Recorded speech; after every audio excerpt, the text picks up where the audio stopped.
नमस्कार साथियों, मैं सुशील आपका अपने YouTube चैनल लक्ष्य कोचिंग क्लासेज में स्वागत करता हूं।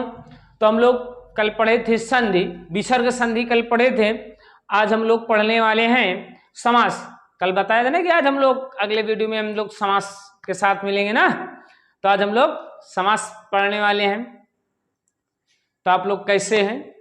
आप लोग कमेंट बॉक्स में जरूर बताइएगा कि आप लोग कैसे हैं। आप लोग अच्छे ही होंगे ना? बढ़िया, बिंदास रहिए, खुश रहिए, मस्त रहिए, मुस्कुराते रहिए हमेशा ना।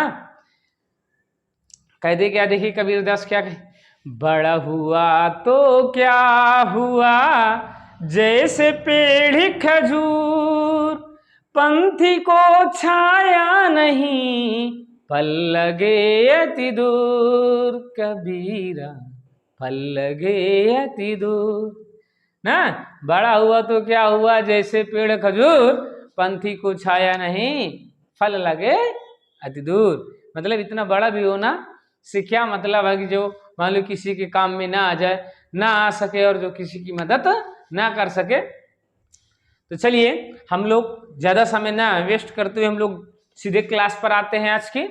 और हाँ, आप लोग यार फीडबैक नहीं दिया करते। आप लोग क्या है, क्लास देखने के बाद ये तो आप जरूर बताया करिए ना कि आप लोगों को क्लास कैसी लगी। और सभी लोग क्या है, अधिक से अधिक शेयर किया करो यार।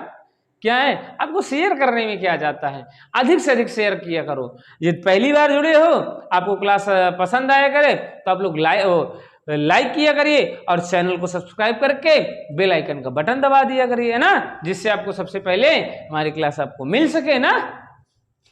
और ये क्लास आपको हमने बताया है, चाहे यूपी टेट हो, चाहे सी टेट हो, चाहे लेखपाल हो, चाहे यूपीएसआई हो, चाहे यूपी कांस्टेबल हो, चाहे बीएड संयुक्त प्रवेश परीक्षा हो, समास इससे बाहर नहीं आएगा। संधि जाके पढ़ लेना, इसके पहले संधि पढ़ लेना, इसके पहले आप संधि के पहले आप वर्णमाला पढ़ लेना, फिर आप किसी भी एग्जाम का प्रैक्टिस या प्रीवियस ईयर से उठा के देख लेना। अगर एक भी क्वेश्चन बाहर का हो तब बताना कि नहीं सर जी आपने पढ़ाया है, इस टॉपिक से क्वेश्चन बाहर का आया है। आपको आपकी नोट्स से सभी क्वेश्चन मिलेंगे, क्योंकि हम लोग चलते हैं क्या, थ्योरिकल पढ़ाते हैं। क्या है, थ्योरिकल, क्वेश्चन बेस नहीं पढ़ रहे हैं ना।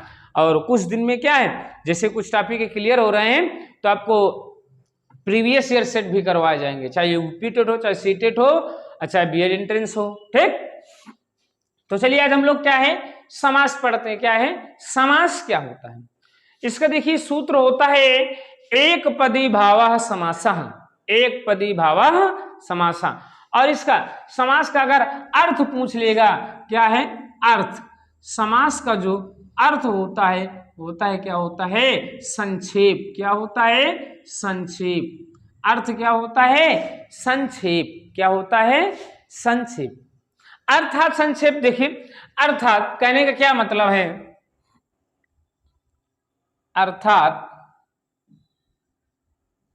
अनेक टुकड़ों, खंडों और टुकड़ों या अनेक खंड या टुकड़े, अनेक खंड या टुकड़े जो विस्तारित रूप में सामने आए और उनको क्या है संक्षिप्त में प्रस्तुत करने या संक्षेप में प्रस्तुत करना क्या कहलाता है, समास कहलाता है। क्या है, अनेक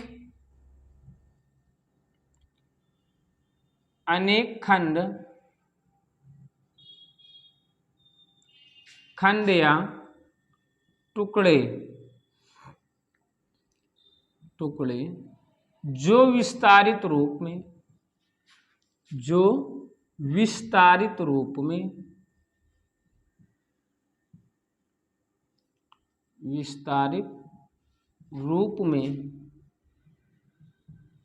सामने आए, विस्तारित रूप में सामने आए और उन्हें संक्षेप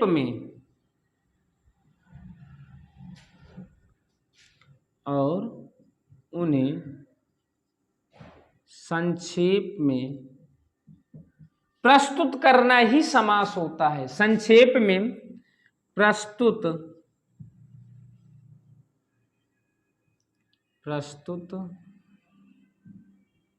करना ही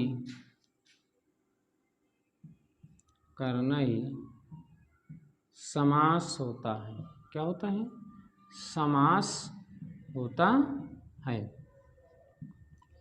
कहने का क्या मतलब है कि जो अनेक टुकड़े हैं या खंड हैं जो विस्तारित रूप में क्या है सामने आए हों और उनको क्या है छोटा अर्थात बड़े रूप को क्या है छोटे में प्रस्तुत करने को हम क्या कहते हैं? समास कहते हैं। क्या कहते हैं? समास कहते हैं। अर्थात कहने का मतलब है कम से कम शब्दों में अधिक से अधिक अर्थ देना इसका प्रयोजन है। प्रयोजन क्या है? कम से कम शब्दों में कम से कम शब्दों में अधिक से अधिक अर्थ देना। क्या है? अधिक से अधिक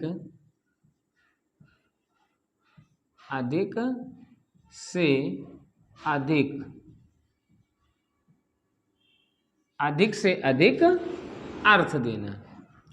इसका प्रयोजन क्या होता है कि भैया क्या है कम से कम शब्दों में जितने कम हो सके शब्द कम से कम शब्दों में क्या है अधिक से अधिक अर्थ देना इसका मतलब होता है। जैसे ना कहें गागर में सागर भरना मतलब बहुत कम शब्दों में अधिक बात बोल देना ना।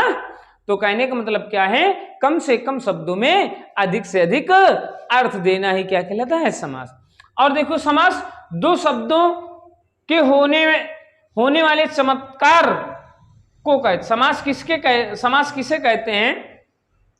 जब दो या दो से अधिक शब्दों से क्या होता है जो चमत्कार हो दो शब्दों को होने वाले चमत्कार को क्या कहते हैं? समास कहते हैं।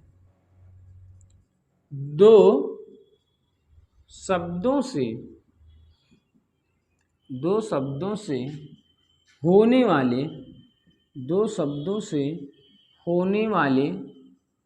होने वाले चमत्कार को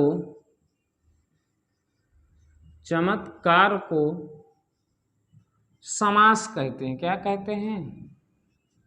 समास कहते हैं। क्या कहते हैं? समास कहते हैं।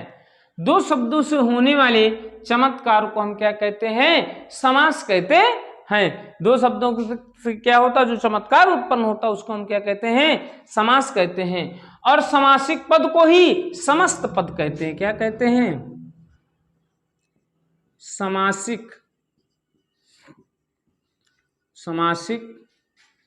पद को ही समस्त पद कहते हैं। क्या कहते हैं? समस्त पद कहते हैं। क्या कहते हैं? समस्त पद कहते हैं। समासिक पद को ही क्या कहते हैं हम लोग? समस्त पद कहते हैं। क्या कहते हैं? समस्त पद कहते हैं। और क्या है दो शब्दों को अलग अलग करने की प्रक्रिया को हम विग्रह कहते हैं। क्या कहते हैं? दो शब्दों को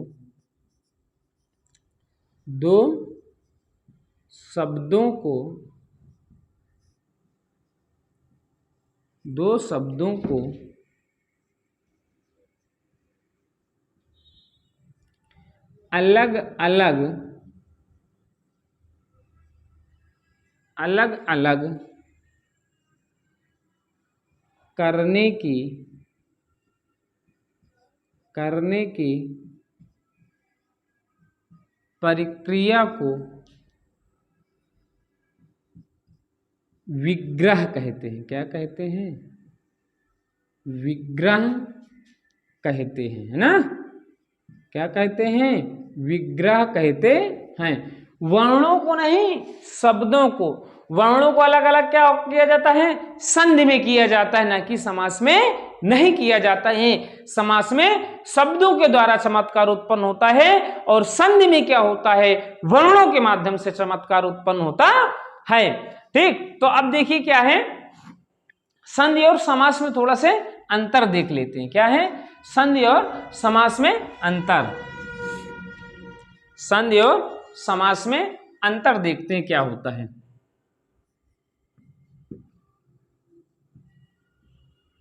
संधि और समास में अंतर। समास में अंतर। अब देखिए संधि और समास में अंतर क्या होते हैं ना। संधि और समास में अंतर क्या होते हैं ये देखिए, आपके सारे डाउट क्लियर हो जाएंगे। संधि क्या होती है? संधि दो वर्णों से बनी होती है। क्या है? संधि दो वर्णों से बनती है या दो वर्णों से बनी होती है। संधि दो वर्णों से बनती है। संधि क्या होती है? अभी हमने बताया था ना थोड़ी देर पहले। तो संधि क्या होती है? दो वर्णों से बनती है। समास दो शब्दों से बनता है। क्या होता है? समास दो शब्दों से बनता है। क्या है? दो शब्दों से बनता है। समास क्या होता है? दो शब्दों से बनता है। समास क्या होता है? दो शब्दों से बनता है। और देखो संधि में क्या होता है? संधि को अलग अलग करने की प्रक्रिया क्या कहलाती है? विच्छेद कहलाती है। और समास को अलग अलग करने की प्रक्रिया क्या कहलाता है? विग्रह कहलाती है। तो क्या है? संधि को अलग अलग करने की प्रक्रिया संधि को अलग अलग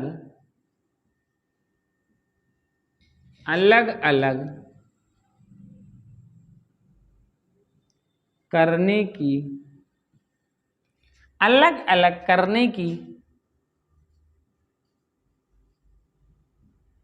प्रक्रिया विच्छेद कहलाती। क्या कहलाती है? विच्छेद कहलाती है ना। क्या कहलाती है? विच्छेद कहलाती है। और देखिए समास में क्या है?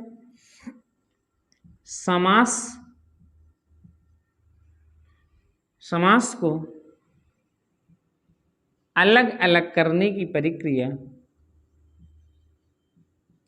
अलग अलग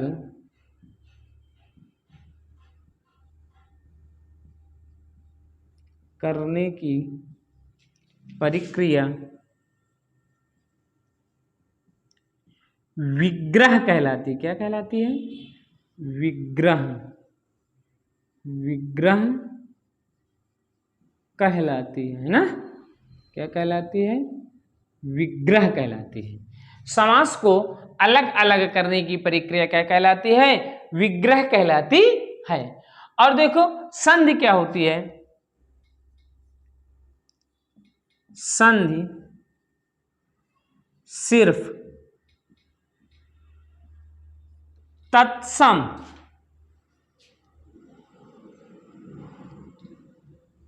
तत्सम एवं संस्कृत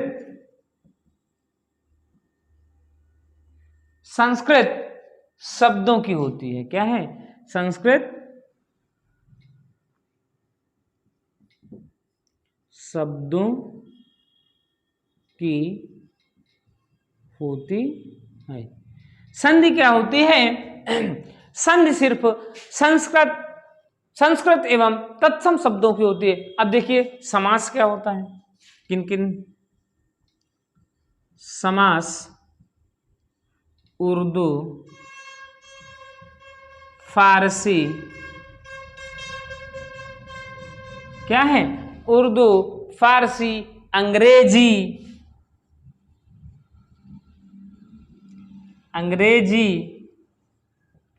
तत्सम, तद्भव। क्या है? तद्भव, देशज। क्या है? देशज, मतलब देशज विदेशज, सभी शब्दों का क्या होता है? समास होता है। सभी शब्दों का होता है समास। क्या होता है? सभी शब्दों का होता है। जबकि संधि क्या होती है? सिर्फ तत्सम और संस्कृत शब्दों की क्या होती है? संधि होती है। जबकि समास देशज विदेशज, तद्भव, तत्सम, संस्कृत, अंग्रेजी, सभी शब्दों का क्या होता है? समास होता है। क्या होता है? सभी शब्दों का समास होता है। समझ रहे हैं ना? तो आप लोग क्या है, तब तक क्या करिए, इसका क्या करिए, स्क्रीनशॉट ले लीजिए, है ना। चलिए स्क्रीनशॉट ले चुके होंगे ना, तो फिर हम लोग क्या है, आगे चलते हैं ना। आप लोग क्या है भाई, देखिए नोट्स जरूर बनाते रहिए, नोट्स बनाते रहिए और उसका रिवीजन करते रहिए। फिर बताना कि नहीं समास में क्या, फिर जाना किसी भी एग्जाम में बैठ जाना, अगर समास का क्वेश्चन आपको अगर क्या कर दे, परेशान कर दे, तो बताना। आपके नोट्स से ही हर एक क्वेश्चन आपका फंस जाएगा। नहीं, अगर यकीन नहीं है तो आप इसके पहले जो आपके क्या है, इसके पहले के जो एग्जाम हो चुके हैं जिनमें समास आए हैं, समास के क्वेश्चन पूछे गए हैं, आप उन एग्जामों को उठा करके देख लीजिए, उन एग्जामों में आए हुए क्वेश्चनों को उठा के देख लीजिए, आपका मिल रहा है कि नहीं हूबहू। ठीक, चलिए आगे बढ़ते हैं। तब तक इसको इरेज करके ना,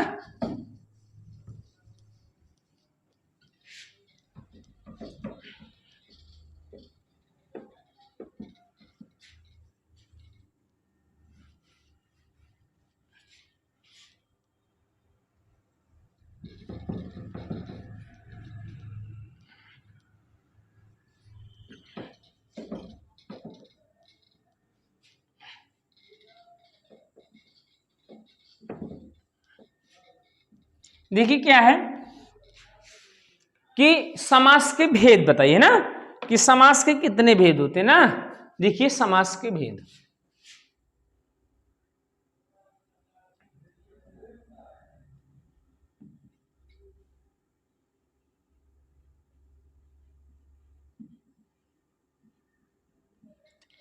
समास के भेद, हिंदी में समास के 6 भेद होते हैं। क्या होते हैं?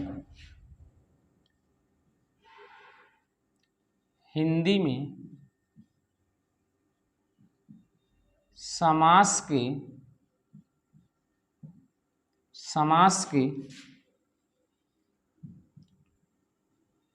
6 भेद होते हैं। कितने भेद होते हैं? 6 भेद होते हैं। हिंदी में समास के कितने भेद होते हैं? 6 भेद होते हैं। जैसे आपका नंबर 1 में है अव्ययी भाव समास। क्या है? अव्ययी भाव समास।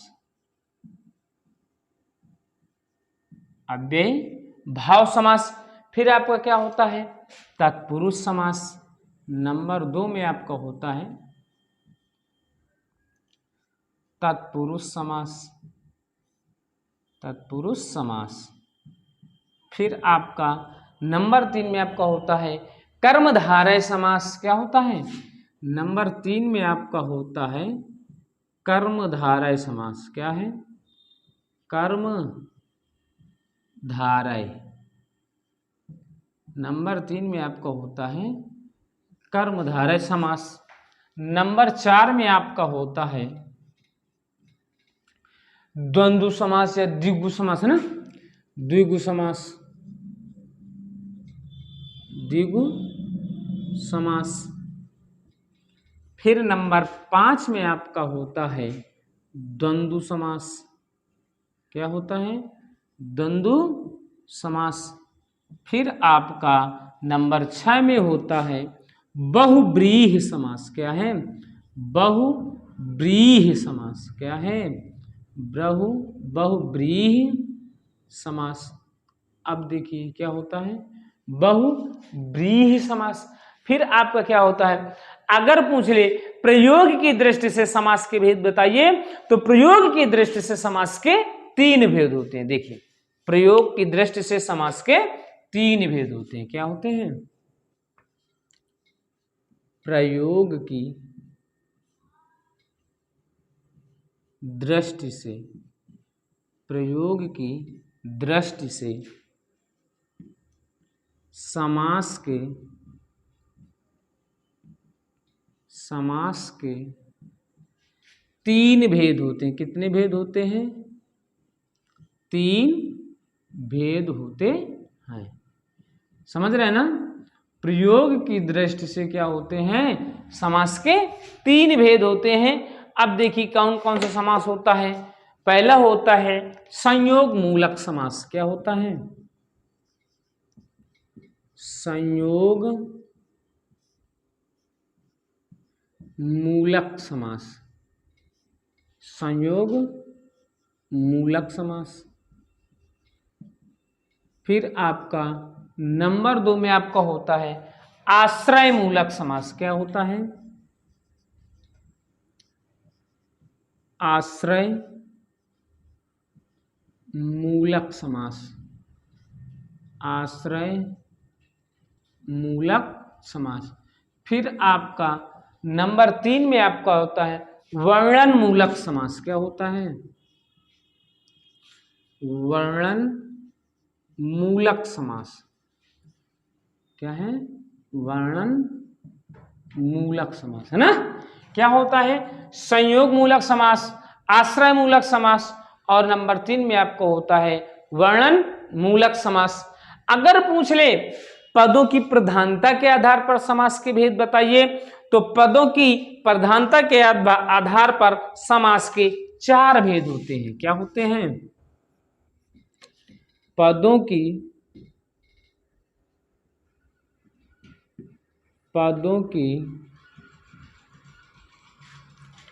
प्रधानता के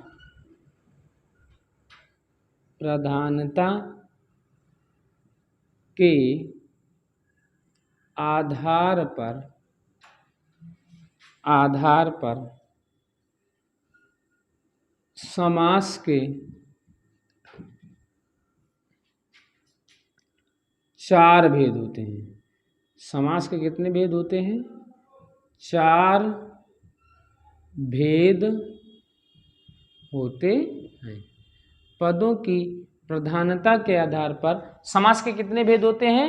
4 भेद होते हैं। कौन कौन से होते हैं? प्रथम पद प्रधान समास। क्या होता है? नंबर 1 में होता है प्रथम पद प्रधान समास। प्रथम पद प्रधान समास।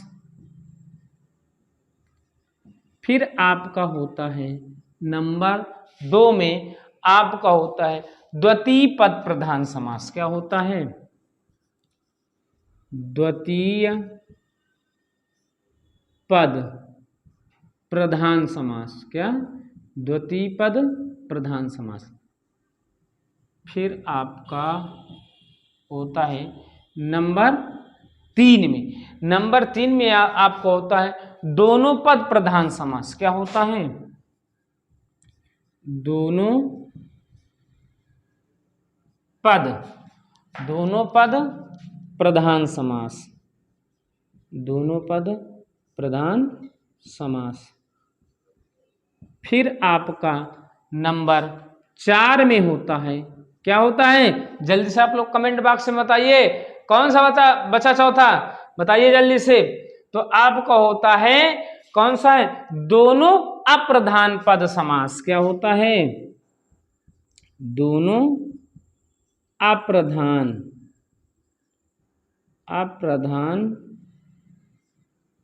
पद, दोनों अप्रधान पद समास। समझ रहे हैं ना? तो ये आपके पदों की प्रधानता के आधार पर होगा ये समास। पदों की प्रधानता के आधार पर समास के 4 भेद होते हैं। अगर पूछे प्रयोग की दृष्टि से, तो प्रयोग की दृष्टि से समास के 3 भेद होते हैं। ऐसे केवल पूछ ले समास के भेद बताइए, समास के कितने भेद होते हैं? 6 भेद होते हैं। अब देखिए क्या है, अब देखिए समास के प्रकार जैसे क्या है। अब देखिए ना समास के प्रकार, है ना, ये समास के भेद या प्रकार बात वही है। तो देखिए क्या, जैसे ये फिर से देख लेते ना समास के प्रकार।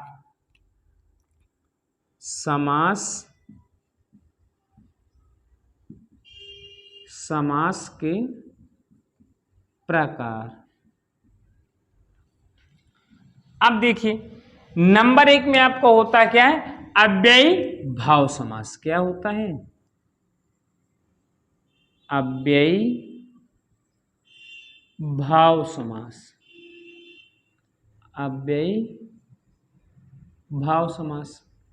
फिर आपका नंबर 2 में आपका होता है, कौन सा होता है, तत्पुरुष समास, तत्पुरुष समास। अब देखिए तत्पुरुष समास, अब देखिए तत्पुरुष समास के क्या है, 6 भेद तथा 6 उपभेद होते हैं। इधर क्या है, क्या लिख लोगे आपके यहाँ तत्पुरुष समास के क्या है, या इसमें थोड़ा सा लिख लो, ये यहाँ पे लिख लो, यहां से लिखते ना नंबर 2 में ना, तत्पुरुष समास के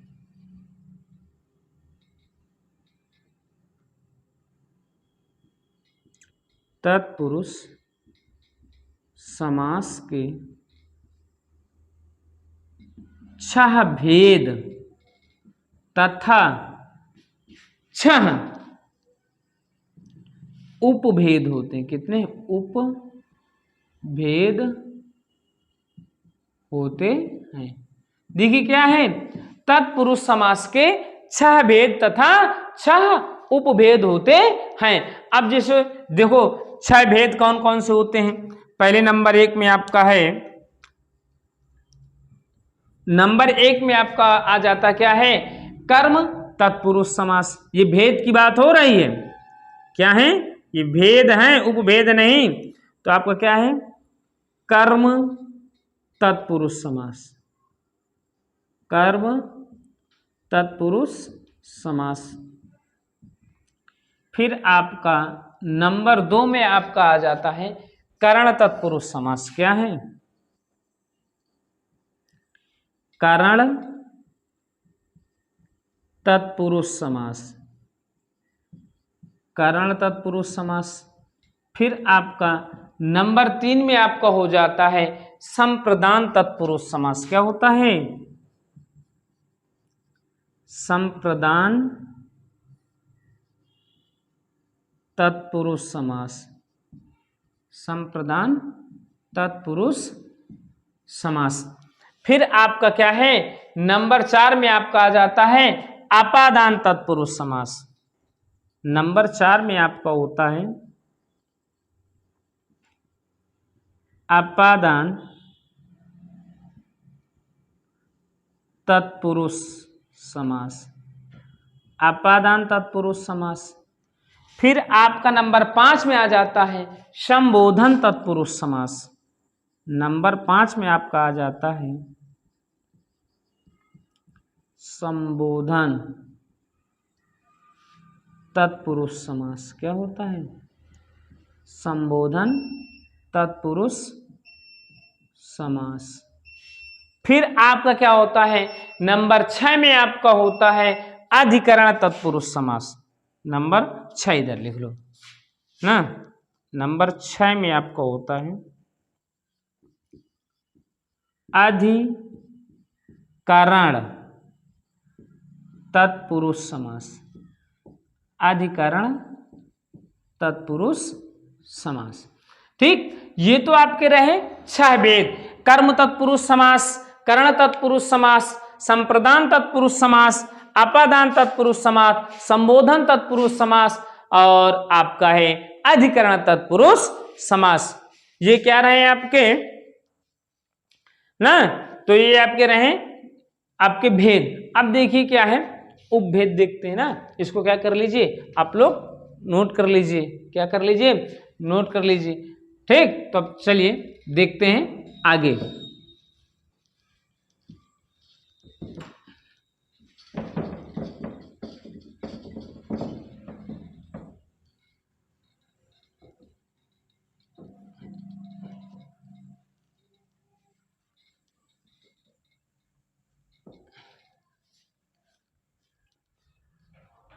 देखिए क्या है, उपभेद देख लीजिए ना, उपभेद। अब देखिए उपभेद में क्या, पहला उपपद तत्पुरुष समास। क्या है, उपपद तत्पुरुष समास, उपपद तत्पुरुष समास।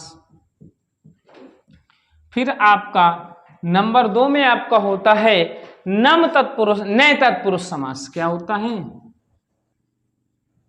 नए तत्पुरुष समास, नए तत्पुरुष समास। फिर आपका होता है प्रादि तत्पुरुष समास। क्या होता है? नंबर 3 में आपका होता है प्रादि तत्पुरुष समास, प्रादि तत्पुरुष समास। फिर आपका होता है आपका नंबर 4 में आपका होता है क्या होता है? अलुक तत्पुरुष समास। क्या होता है? नंबर 4 में आपका होता है अलुक तत्पुरुष समास। क्या होता है? अलुक तत्पुरुष समास, अलुक तत्पुरुष समास। फिर आपका होता है नंबर 5 में आपका होता है मयूर शंख सकाज तत्पुरुष समास। नंबर 5 में होता है मयूर शंख सकादि तत्पुरुष समास। क्या होता है? तत्पुरुष समास। फिर आपका नंबर 6 में होता है आपका मध्य पद लोपी तत्पुरुष समास। नंबर 6 में आपका होता है मध्य पद लोपी तत्पुरुष समास। क्या होता है? मध्य पद लोपी तत्पुरुष समास। ये रहे आपके उपभेद। अब देखिए हम लोग क्या है द्वंद्व समास। क्या था? नंबर 3 में आपका था द्वंद्व समास। क्या था? द्वंद्व समास। अब देखिए द्वंद्व समास के भी क्या है? भेद होते हैं। अब द्वंद्व समास के कितने भेद होते हैं? 3 भेद होते हैं। क्या होते हैं? द्वंद्व समास के 3 भेद होते हैं। क्या होते हैं?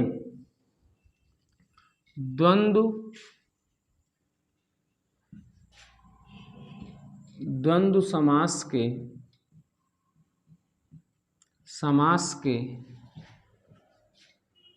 3 भेद होते हैं। क्या होते हैं? 3 भेद होते हैं। द्वंद्व समास के 3 भेद होते हैं। कौन कौन से होता है वो देखो। क्या होता है आपका इतरेतर द्वंद्व समास। क्या होता है? इतरेतर द्वंद्व समास।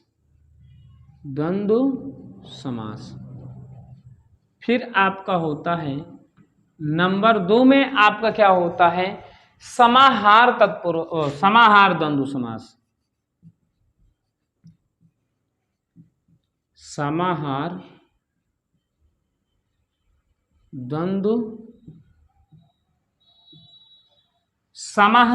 द्वंद्व समास। फिर आपका नंबर 3 में होता है वैकल्पिक द्वंद्व समास। क्या होता है? नंबर 3 में आपका होता है वैकल्पिक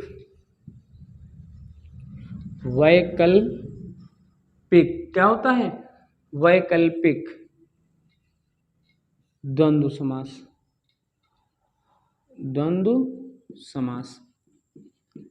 ठीक, वैकल्पिक द्वंद्व समास। फिर आपका नंबर 4 में क्या होता है? बहुव्रीहि समास। क्या होता है? नंबर 4 में आपका होता है बहुव्रीहि समास। क्या होता है? बहुव्रीहि समास।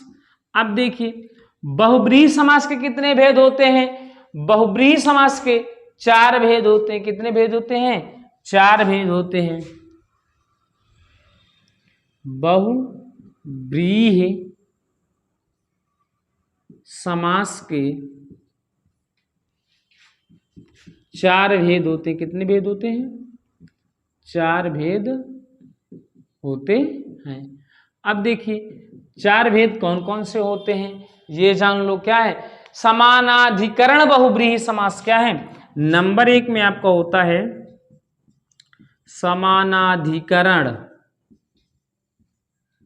बहुव्रीहि समास। क्या है? बहुव्रीहि समास। फिर आपका क्या होता है? नंबर 2 में होता है व्याधिकरण बहुव्रीहि समास। क्या है? नंबर 2 में आपका होता है व्याधिकरण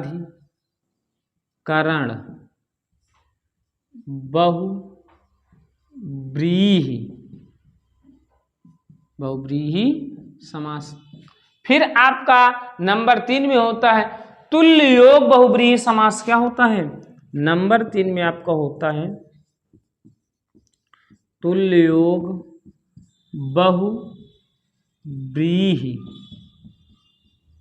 बहुव्रीहि समास।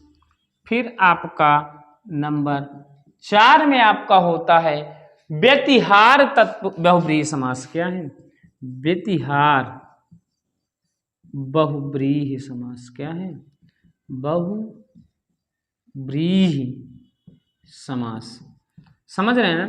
फिर आपका देखो नंबर 4 में था ना बहुव्रीहि समास। अब देखिए क्या है, फिर आपका नंबर 5 में आता है आपका क्या आता है? द्विगु समास। क्या होता है? द्विगु समास। द्विगु समास। फिर आपका होता है नंबर 6 में आपका होता है क्या होता है? कर्म धारय समास। क्या होता है?